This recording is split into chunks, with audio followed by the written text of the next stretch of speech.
Assalamualaikum warahmatullahi wabarakatuh.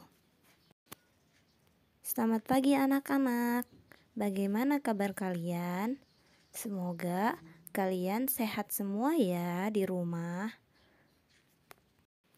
Baiklah, sebelum kita membahas pelajaran hari ini, alangkah baiknya kita berdoa terlebih dahulu. Berdoa dimulai.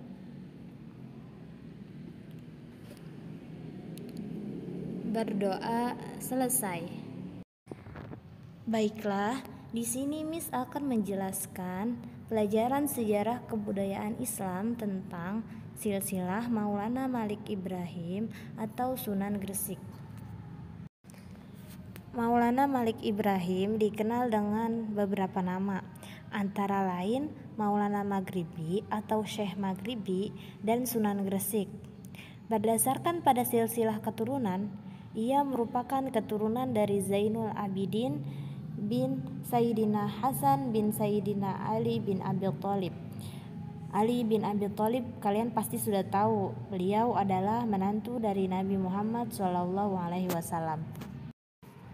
Maulana Malik Ibrahim dilahirkan di Samarkand, Asia Tengah, pertengahan abad 14.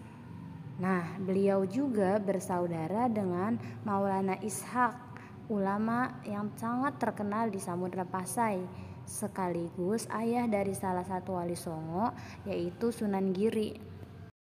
Maulana Malik Ibrahim pernah bermukim di Champa selama 13 tahun, sejak tahun 1379 Masehi. Di sana, beliau menikahi putri raja yang memberinya 2 orang putra.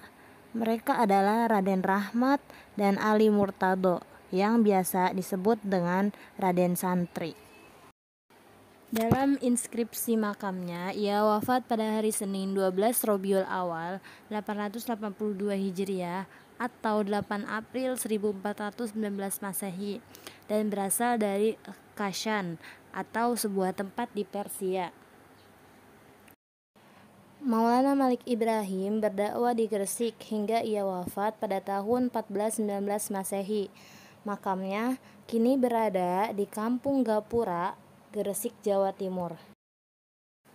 Ada yang mengatakan bahwa Maulana Malik Ibrahim berasal dari Turki dan pernah mengembara di Gujarat yang berpenduduk mayoritas beragama Hindu. Ketika beliau menyebarkan agama Islam di Pulau Jawa, ternyata penduduknya juga mayoritas beragama Hindu, sehingga beliau sudah cukup berpengalaman dalam hal ini. Sunan Gresik dianggap sebagai orang yang pertama kali menyebarkan agama Islam di Pulau Jawa. Beliau diperkirakan datang ke Gresik pada tahun 1404 Masehi. Tempat yang disinggahi beliau yaitu yang sekarang disebut sebagai Pesucinan.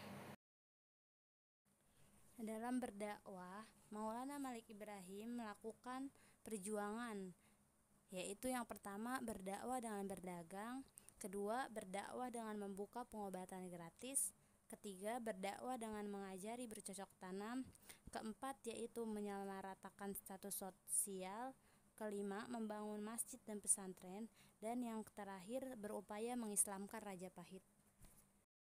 Yang pertama yaitu berdakwah dengan berdagang. Untuk melakukan dakwanya pada masyarakat Gresik, Maulana Malik Ibrahim melakukan cara yang sangat sederhana, yaitu dengan berdagang.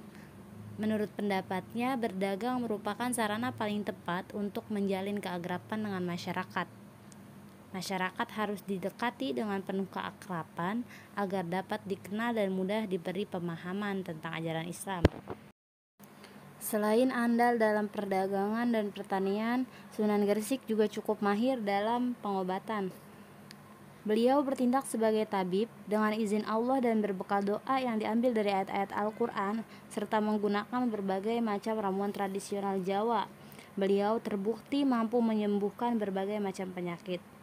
Maulana Malik Ibrahim pun seolah-olah telah menjelma sebagai penolong bagi masyarakat sekitarnya.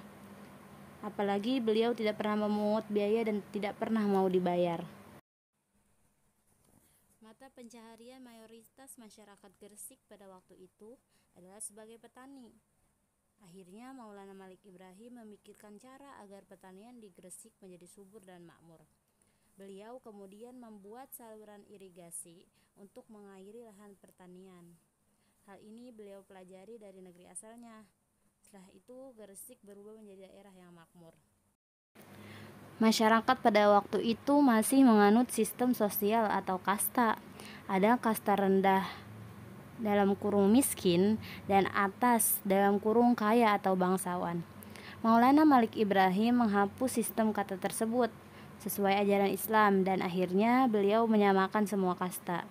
Dalam ajaran Islam tidak ada pernah perbedaan kasta. Semua kasta adalah sama bagi Allah. Yang paling berbeda dan paling mulia adalah mereka yang bertakwa dan berbuat kebaikan. Setelah para pengikut Islam semakin banyak, akhirnya Maulana Malik Ibrahim mendirikan sebuah masjid untuk sholat berjamaah, mengaji, dan memperdalam agama Islam. Tidak ada keterangan bahwa masjid yang dibangun Maulana Malik Ibrahim itu merupakan masjid yang pertama di tanah Jawa, karena diperkirakan sebelumnya orang-orang Tionghoa menganut agama Islam di sepanjang pesisir utara Jawa telah membuat masjid. Setelah bertahun-tahun mendakwah, Maulana Malik Ibrahim berkeinginan untuk mengislamkan Raja Majapahit, yaitu Prabu Wijaya. Namun, ada kesulitan pada masa ini karena beliau hanyalah rakyat biasa yang sulit sekali untuk langsung bertemu dengan sang Prabu Wijaya. Maulana Malik Ibrahim pun tidak putus asa. Beliau meminta bantuan dan mengirim surat kepada Kesultanan Kedah, yaitu Sultan Mahmud Shah Alam. Beliau meminta agar sang sultan berkenan datang ke Gresik dan bersilaturahmi kepada Raja Majapahit, sekaligus mengajak Raja Majapahit untuk memeluk agama Islam. Nah, mungkin cukup sampai di sini pelajaran hari ini. Miss ucapkan terima kasih. Wassalamualaikum warahmatullahi wabarakatuh.